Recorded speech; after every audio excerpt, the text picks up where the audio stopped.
안녕하세요 여러분, 이트샤입니다. 너무나 오랜만에 돌아온 밀프렙 영상. 오늘은 늘 먹는 밀프렙에 한식 한 수저를 얹어줄 거예요.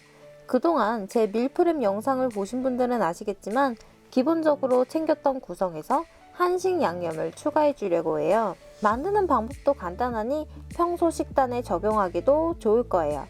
그럼 바로 시작할게요.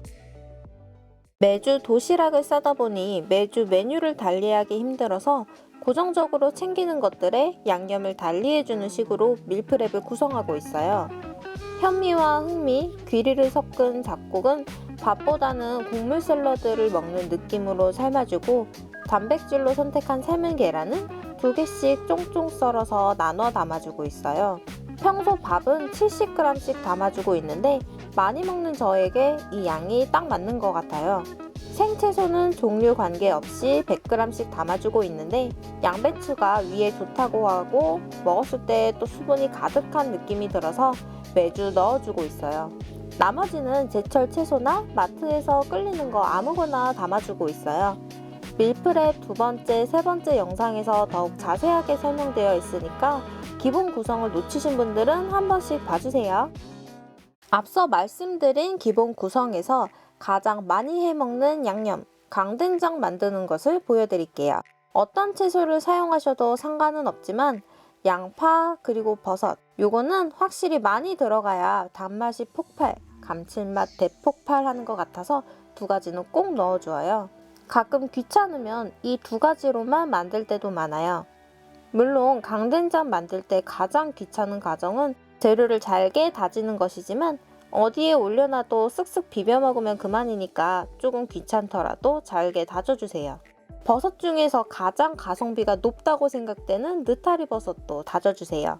여러 버섯을 넣어보았지만 조미료 같은 감칠맛을 내는 것은 느타리가 제일인 것 같아요.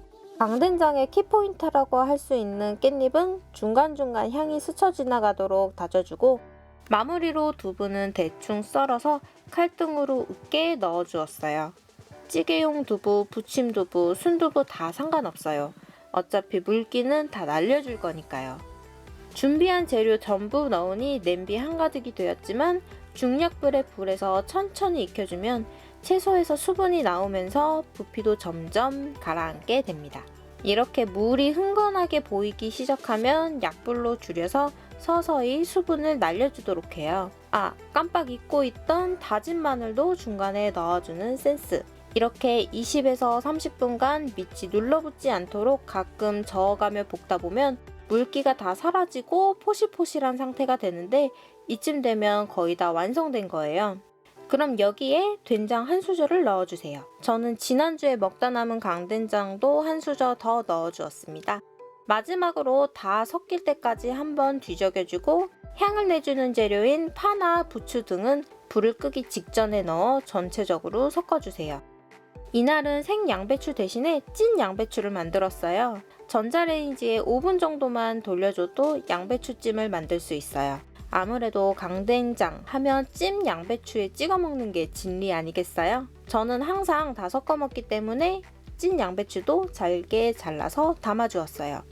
별다른 것 없이 채소만 볶았지만 볶은 채소만 따로 드셔도 조미료를 넣은 것 같은 맛이 나서 놀라실지도 몰라요. 그래서 된장을 소량만 넣어도 충분히 양념 역할을 해준답니다. 이날은 이렇게 만들었지만 보통 손에 집히는 재료 아무거나 넣어서 만들곤 하는데 만드는 과정이 그렇게 어렵지 않아서 가장 자주 해먹기도 해요. 또 만들고 남은 양념을 따로 모아서 평소에 먹기도 한답니다. 날 추운 요즘엔 봄동도 많이 나와서 봄동, 양배추, 시금치를 챙기고 강된장 양념 담아서 다 같이 비벼 먹으면 진짜 맛있는 쌈밥집이 부럽지 않을 맛이 나요. 두 번째로 삶은 달걀을 변신시켜 줄 거예요. 냄비에 담는 걸 보아하니 여러분이 생각하는 그 장조림 할 것 같지 않나요? 일반식 밥 반찬으로도 환영받는 곤약 계란 장조림을 해줄 거예요. 곤약이 다이어트식으로 유명해서 사용하는 것도 있지만 장조림할 때 곤약을 넣어주면 양념도 잘 배어서 생각보다 더 맛있게 먹을 수 있어요. 다만 곤약 사용할 때 꼭 식초물에 한번 데쳐주셔야 해요. 곤약 냄새 때문에 드시기 힘들다고 하시는 분들이 계시던데 이 과정을 거쳐서 꼭 곤약 냄새를 제거하신 다음에 사용해주세요. 장조림 할 때도 그냥 먹을 때도 꼭이요. 마찬가지로 중요한 건 양념이겠죠.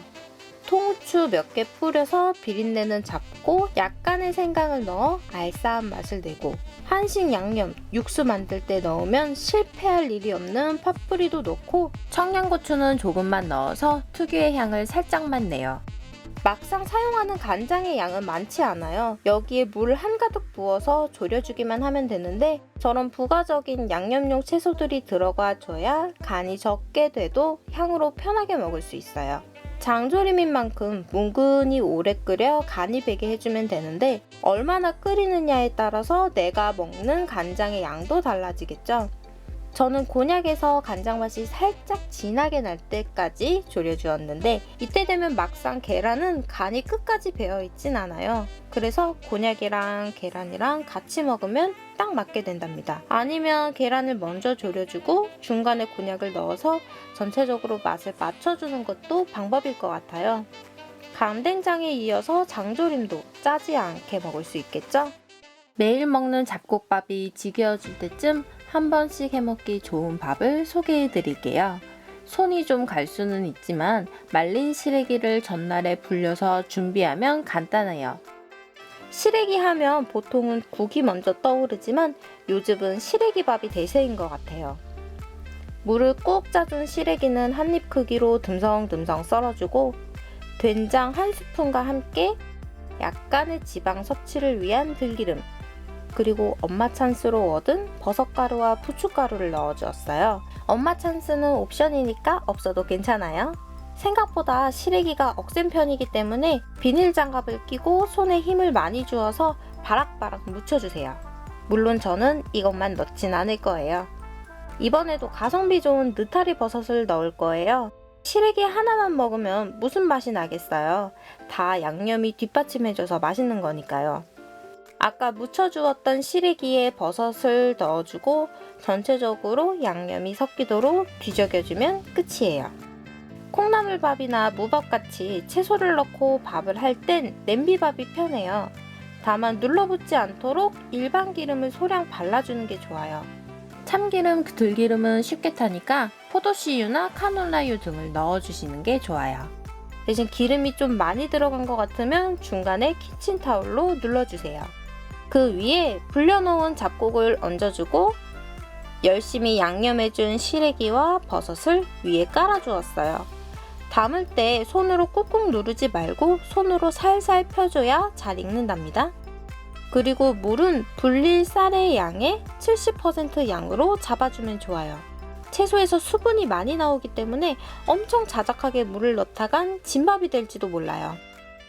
특히 냄비밥을 할 때 포인트는 불 조절이랍니다. 중간 불보다는 약간 센 불로 시작을 해주세요. 그리고 부글부글 끓기 시작하는 소리가 들리기 시작하면 한번 봐주세요. 뚜껑 연다고 망하지 않아요. 밥 상태 한번 확인해주고 중약불의 불로 낮춰주세요. 그럼 아까 보글보글했던 소리가 점점 자작자작하는 소리로 바뀌는데 물이 아까보다는 많이 잦아든 소리랍니다. 마찬가지로 밥이 익은 정도를 확인해주세요. 어느 정도 더 익힐지 확인해주는 거예요. 이때는 약한 불로 낮춰주고 3분에서 5분 정도 더 올려서 익혀주세요. 이때 다 익었으면 그대로 끝내셔도 되고, 만약 내가 누룽지를 먹고 싶다거나 아니면 좀 더 익혀주고 싶다 하면 최고 약불로 낮추어서 타지 않도록 뭉근하게 열을 주세요. 이 정도 수준이면은 10분에서 20분 정도 더 올려줘도 상관이 없어요. 저는 개인적으로 누룽지를 참 좋아해서 아래쪽은 살짝 눌러붙게 만들어 주었어요. 보슬보슬 진짜 맛있게 잘 익었죠. 들기름을 양념에 넣어서 고소한 향이 마구마구 올라올 거예요. 이 따끈따끈한 밥을 그냥 먹어도 좋겠지만 엄연히 밀프렙용으로 만든 거니까 저는 넓은 체에 올려 식혀줄 거예요. 이 상태로는 무슨 양념 필요 없이 그냥 먹어도 정말 맛있는 밥이라 먹는 양이 너무 많아질 수 있다는 위험이 있으니까 과식하지 않도록 주의해야 돼요. 바닥에 살짝 누른 이 누룽지는 너무 별미라서 정말 맛있게 만들어도 곤란해요. 이날은 밥과 야채가 섞여 있어서 평소에 먹는 양보다 조금 더 많이 담아주었어요. 물론 여기에 간장 양념장을 추가해주면 몇 공기라도 펴먹을 수 있겠지만 양념장 없이도 맛있게 먹을 수 있는 밥에 여러 양념을 해주었으니 그냥 먹어도 충분히 맛있을 거예요. 한식을 다이어트식으로 적용하기 어렵다는 말을 정말 많이 들었어요. 하지만 우리가 가장 많이 먹는 한식인 만큼 더 먹고 싶다는 생각이 많이 들 수밖에 없는 것 같아요. 사용하는 양념의 양을 조금만 더 줄이고 건강한 재료를 선택한다면 롱런할 수 있는 식이 관리를 할 수 있다고 생각해요. 유튜브 구독, 인스타 팔로우 하면서 스트레스 받지 않는 식이 관리 같이 해나가도록 해요. 그럼 다음 밀프렙 영상으로 찾아뵐게요. 안녕.